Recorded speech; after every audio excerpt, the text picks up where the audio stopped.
네, 안녕하세요. 직업직먹입니다.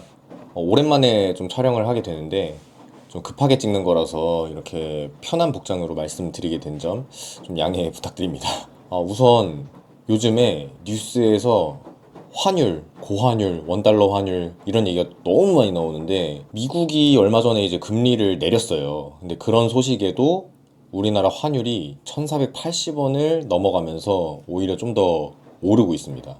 제가 기억하기로는 아마 미국 금리 인하 소식 전이 1470원대였는데 미국은 오히려 금리 인하를 하고 우리나라는 금리를 동결했는데도 오히려 이 환율이 올라갔어요. 이러다가 우리나라 망하는 거 아니겠죠? 지금 그리고 여러분들의 이 지갑 사정은 또 괜찮은지도 궁금하고 환율이 높아서 일단은 각자의 지갑은 각자가 잘 지켜내야 되지 않을까 하는 그 마음이 듭니다.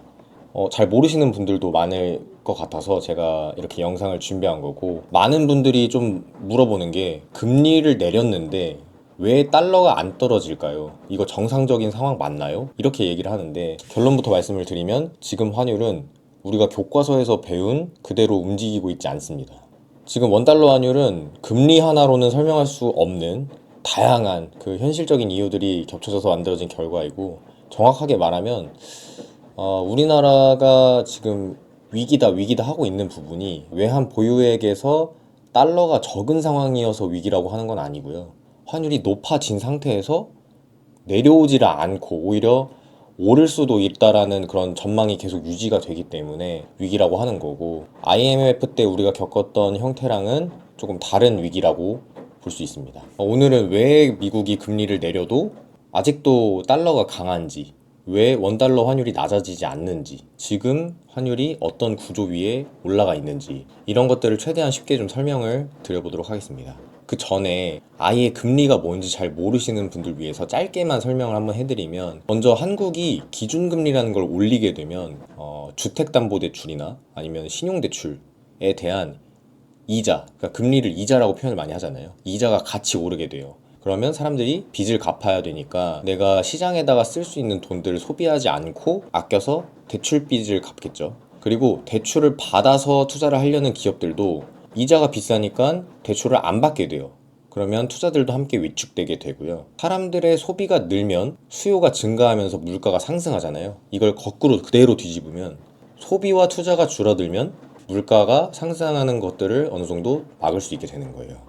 이게 금리이고, 이 내용을 기본적으로 좀 이해를 하신 상태에서 들어주시면 되겠습니다. 자, 이제 그러면 미국 상황부터 보겠습니다. 미국은 금리를 인하했지만 경제 자체는 여전히 다른 나라들보다 탄탄합니다. 실업률은 생각보다 낮고 소비는 아직도 역시 소비의 국가답게 살아있고, 기업 실적들도 편차가 있지만 대체로 괜찮은 편입니다. 게다가 얼마 전에 그 미국 소비자 물가지수라고 해서 CPI를 발표했는데 예상치보다 하회한다고 합니다. 물론 셧다운 때문에 좀 집계에 대한 논란은 있지만요.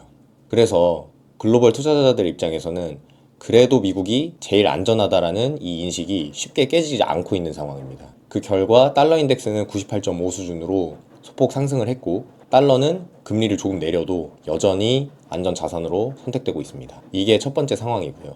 사실 이렇게 상황이 괜찮은 편에서는 굳이 위축시킬 필요가 없기 때문에 금리를 더 낮춰서 조금 더 활성화하려는 움직임을 많이 가져가는 편이긴 합니다.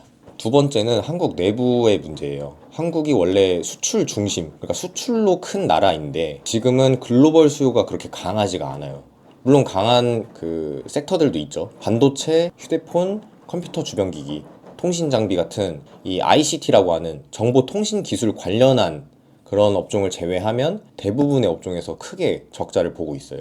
우리가 반도체 수출이 엄청 났었는데 우리나라 경제 성장률이 1%도 안 되거나 1% 정도 되는 걸로 알고 있어요. 그래서 그런 것만 봐도 다른 업종에서 좀 크게 상황이 좋지 않구나라는 걸 알 수 있는데, 일단 그리고 무역 수지 같은 경우에도 우리가 매출액 자체가 굉장히 큰데 이게 달러가 들어오자마자 다시 달러가 나가는 구조이기 때문에 결국에 이 매출액과 상관없이 환율 안정화에는 큰 도움이 되지 않고 있다는 거예요.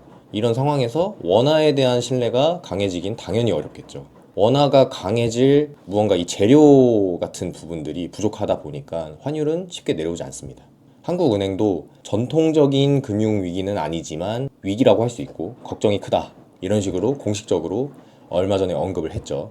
그리고 이제 세 번째는 미국과의 금리 차이입니다. 투자자들은 항상 어디가 안전하고 어디가 더 수익이 나는가를 보게 되는데, 지금 미국 기준금리는 4.75%, 그리고 한국 기준금리는 3.5%. 여전히 1%포인트 이상 차이가 나는데, 이 차이로 유지되는 한 외국 자금이 굳이 한국으로 들어올 이유는 크지가 않습니다. 왜냐면 같은 돈을 투자해도 미국에 두면 더 받는데 굳이 한국에 투자할 필요가 없게 되는 거죠. 게다가 달러가 강세를 유지하면 미국 자산에 투자하면서 환차익까지 기대할 수 있습니다. 그래서 돈은 미국에서 빠져나오기보다는 오히려 더 몰리는 구조가 만들어지게 됩니다. 자, 네 번째는 심리입니다. 개인도 기업도 환율은 더 오를 수 있다, 이런 심리가 여론이 되면 미리 달러를 사두게 됩니다. 이 행동이 실제로 달러 수요를 키우고 환율을 더 밀어 올립니다. 환율이 환율을 만드는 자기 강화 구조가 만들어지는 건데요. 그래서 외환당국이 요즘에 국민연금과 그 외환 스와프를 가동하고 달러 수요를 줄이려고 했지만, 시장에서는 효과가 나타나기 전까지는 시간이 걸린다라는 평가들이 나오고 있고, 사실 지금까지는 효과가 거의 없는 상태입니다. 정책의 의도가 너무 읽히면 오히려 이 시장 심리는 더 불안해질 수 있어요. 예를 들어 국민연금의 외환 스와프까지 써가면서도 환율을 잡으려고 하는데, 이 취지에 맞게 뭔가 결과물이 안 나온다면 사람들은 지금 달러 강세가 어떻게 해도 꺾이지 않겠구나라는 생각을 하면서 다시 달러에 투자할 수도 있게 된다는 뜻입니다. 정리하면 이렇습니다. 지금 환율은 금리 하나로 움직이지 않습니다. 환율이 의미 있게 내려오려면 한국 경제 지표가 좋아지고 글로벌 자금 흐름이 바뀌고 시장 심리가 안정돼야 됩니다.